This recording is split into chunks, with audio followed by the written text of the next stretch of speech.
the resistance of shunt field, series field and armature of 4-pole long shunt generator. So the data available with us is P is equal to number of pole, which is 4, the type of generator, which is long shunt generator, R 300 ohm. So what is this 300 ohm? That is shunt field resistance. So let's just mention this RSH as 300 ohm. Then series field resistance, that is RSE, which is equal to 0.8 ohm, and series field resistance is armature resistance is 0.4 ohm. So RA is equal to 0.4 ohm. Then let's move ahead. Calculate the induced EMF when generator delivers 5 kilowatt at 400 volt. So we need to calculate induced EMF, but there is a specific condition given, right? This is data given, and let's write data to find. We need to find induced EMF. What is induced EMF? But this data we need to find under specific condition. And what is that condition? The condition is when generator delivers 5 kilowatt. So the another data given, power which is equal to 5 kilowatt, right? Power which is equal to 5 kilowatt, and V volt is equal to 400 volt. So this is this specific condition. This is specific condition. At this condition we need to find the induced EMF, and this is the general data which is available. So first of all we'll draw the diagram, right? So let's quickly draw the diagram. The resistance of shunt, series, armature, a long shunt generator. So the generator available over here, which is long shunt generator. So let me draw the diagram of long shunt generator. So this is the shunt field winding, this is a series field winding, this is armature and the brush. So now what do we need to do? We need to find induced EMF, equation for induced EMF.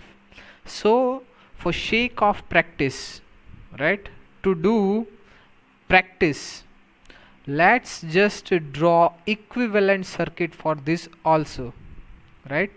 इसके लिए भी हम एक equivalent circuit draw करेंगे, वो ज़रा quickly कर लेंगे. So this shunt resistance, right, this is a series resistance. Here voltage drop occurs in the brush, which is not mentioned. So when it is not mentioned, we need to assume this as 0. So we will not take any voltage drop as a VB. This is the internal resistance, and this is the induced EMF, and this will become the load resistance, right? So just give the name. This will become RL. Here we do have V volt terminal voltage. This is RSE resistance. This is armature resistance, induced EMF and shunt resistance. So what do we need to find? We need to find E. So what will be the equation for E? Just observe this thing. इसको आप observe कीजिए और इसके ऊपर से E का equation बनाइए तो क्या मिलेगा आपको? So the equation for E is equal to this V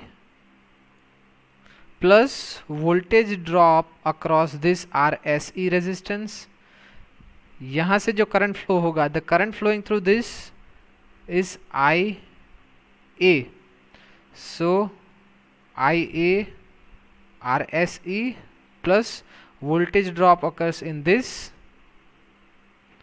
IA RA, right? So this is how we can calculate, we'll be able to find this E. Now the unknown quantity, right? Let me quickly mention, do we have V? Yes, we have a specific condition, that is 400 volt.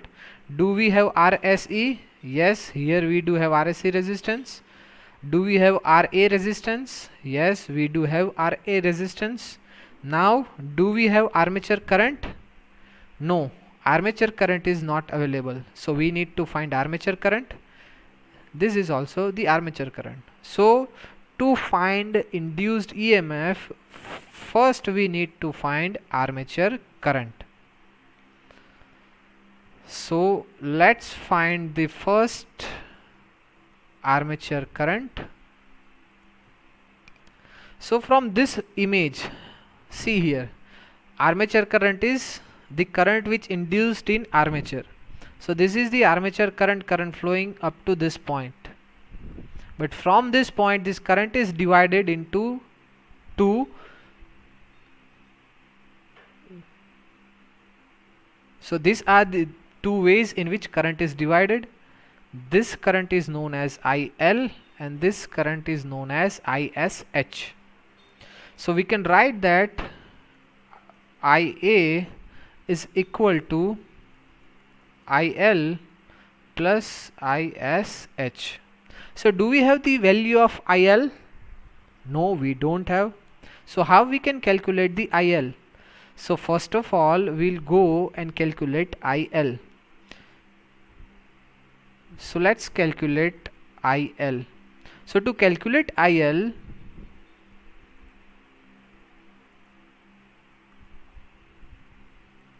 so first of all we will need to calculate IL, right?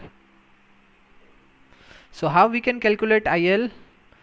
See, we have power available over here.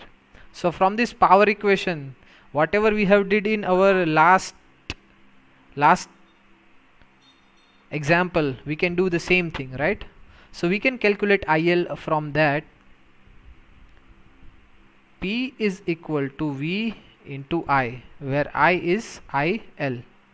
So let's just mention that IL is equal to P by V and P is equal to 5 kilowatt. So convert this kilowatt into watt, it will become 5000 watt and this is 400 volt. So 5000 divided by 400, which is 12.5. So IL current will become 12.5 ampere, right? Now we need to calculate ISH. So how to calculate ISH? To calculate ISH, we do require voltage at this point. So this is the terminal voltage which is same for the shunt field winding. And what is the voltage given to us? 400 volt. Here is the specific condition, 400 volt. So what we can write? I is equal to V by R. Here R is RSH. So terminal voltage is 400 volt and RSH, the value of RSH is equal to 300. So it is 300. So 400 divided by 300, which is 1.33. So let's take it as 1.34. So ISH is equal to 1.34 ampere. So now we have the value of IL and ISH. So IA is equal to 12.5 plus 1.34. 1.34 plus 12.5. So it's 13.84. So IA is equal to 13.84 ampere. So now let's place this value over here and we can rewrite this equation E as V plus IARA plus IARSE. V is the voltage, that is terminal voltage 400, plus IA is armature current 13.84 multiplied by RA, which is 0.4 ohm, armature resistance, plus IA 13.84 multiplied by RSE, which is 0.8. See, over here it is given. So this is RSE 0.8. So now let's just quickly calculate 0.8. So this is equal to 11.1. It's 11.07, so we are considering it 11.1. This is 400 and 13.84 multiplied by 0.4, so 5.536. so let's consider it as 5.5. so 5.5. so let's do total 400 plus 5.5 plus 11.1, so it's 416.6. So induced EMF is equal to 416.6 volt. So this is what we require to find, which is 416.6 volt, right? So this is the end of the second example, right?